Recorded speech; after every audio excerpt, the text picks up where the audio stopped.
Hello, welcome to the TV room. David Bradley here.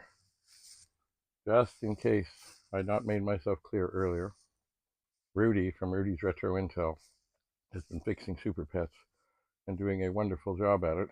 And also, he's made a manual for both the 2-board and the 3-board SuperPETs. But he needs help. What does he need?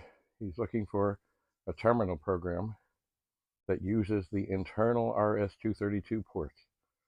For those that know the SuperPET, on the board, either the 2 or the 3-board model, there's an RS-232 port.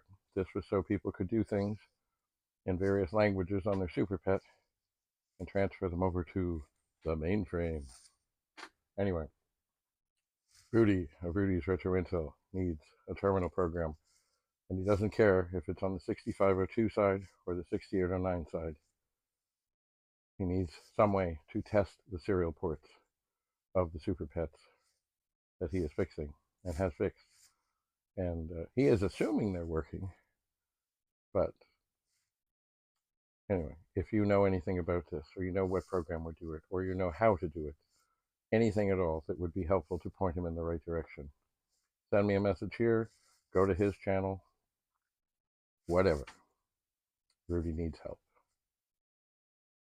Thanks for coming. Bye for now.